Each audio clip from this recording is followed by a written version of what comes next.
So, talk to you about my father taking me everywhere, you know. That's my old man, that's my father right there, back in the day.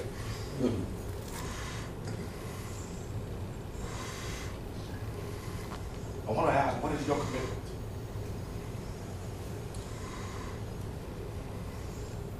Years ago, I was in the war. Several times, I watched my father at gunpoint about to be executed. I watched him, 1980, for example, coup d'etat in Liberia. They sent trucks of soldiers to come to the university campus because the so-called school, the school was so-called the president's school. It was his favorite school. So the money that worked out this private school was using was supposedly government money, and the president had been dumped in there. And they sent truckloads of soldiers to a campus that was full of students, guys, in school, in classroom. If you need to get somebody that is in trouble, send a Jeep or something. You don't send 2-3 trucks of soldiers. They obviously have different intentions. My dad is us kids, because he knows about what potentially can happen, and he's trying to put, I said, what can you run right now? They're already here, they're surrounding campus already. Hide us on the beds, whatever we can, takes his passport. And I see this man walk out to face these trucks of soldiers.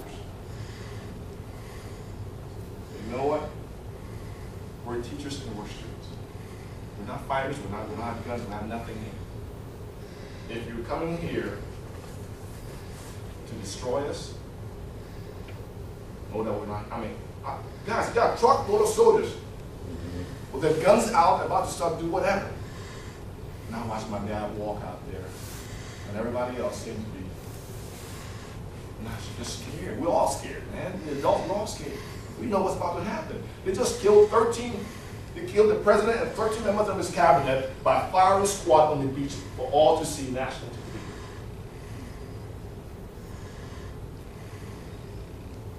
Civil War, that was 80. 89, 90, 91, the Civil War's around.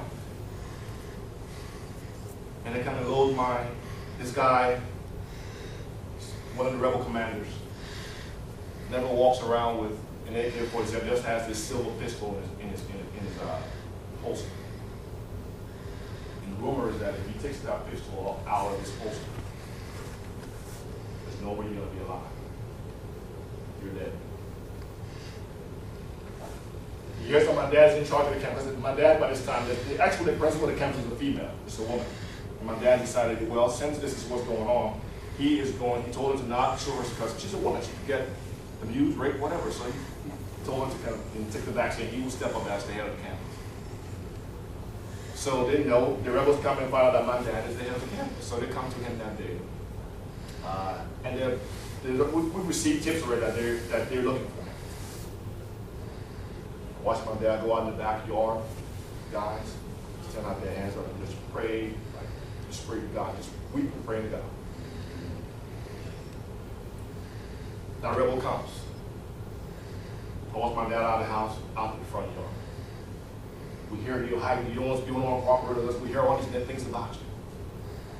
Sure enough, about 5 minutes of conversation, he takes out his silver pistol. What's in my dad's face? Pulls the trigger. We hear a click. The bullet doesn't go off.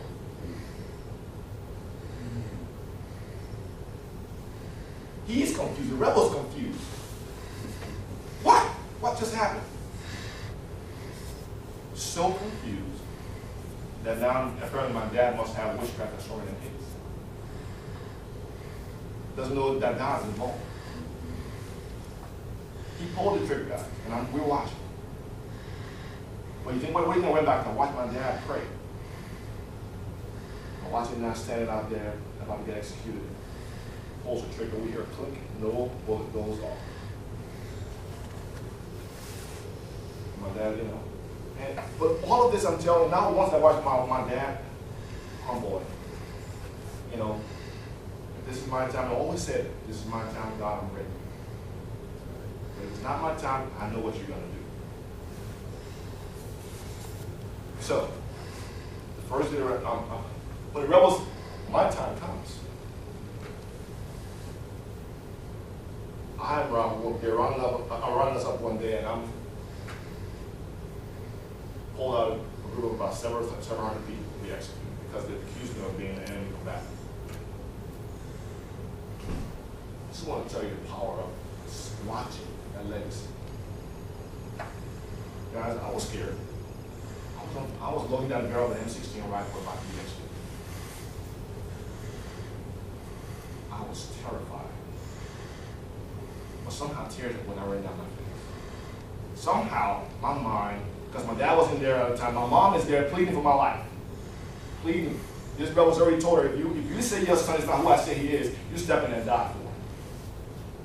Heard some people watching, and the intent here was that if they killed the most able-bodied and look at young man or athlete, you set the fear in the hearts of everybody that you've captured the whole thing without anyone. I mean, they'll watch you kill someone real time. Like nobody's going to oppose you. So I was set up right at that point in time to be executed for all to see and set fear in the hearts of people. But I want to tell you that what I experienced right there to this day, if you have anybody else there or watch will tell you, I wasn't proud. I felt my dad, I saw my dad stand, and I was prepared to stand as he stood. Obviously I'm here today, and it didn't happen. But there were critical things in my life that I've had to face. And the legacy of what I walk and talk and breathe, other than God's provision for me, is my father's legacy that I watched. That's my hero. It's about being an exemplary father, and that's what our nation needs to grab on to, our men need to grab on to. Because if they grab onto this, there's no way they can live this, me, myself, and our life. There's no way I can see that I can know this within my soul and not train my daughter and my son to know God deeply. To know that they're Bamboos. To live a life that honors and pleases God. That's my fight. That's my battle. That's my call. Sometimes it feels like a curse. But that's my call. And I don't take it lightly. So, as we wrap up tonight, again, the question is simple. What is your commitment? Whether you're grandfather or father, whether you have a 9-year-old, 2-year-old, or 30-year-old, it's never late. What is your commitment to the legacy you intend to leave?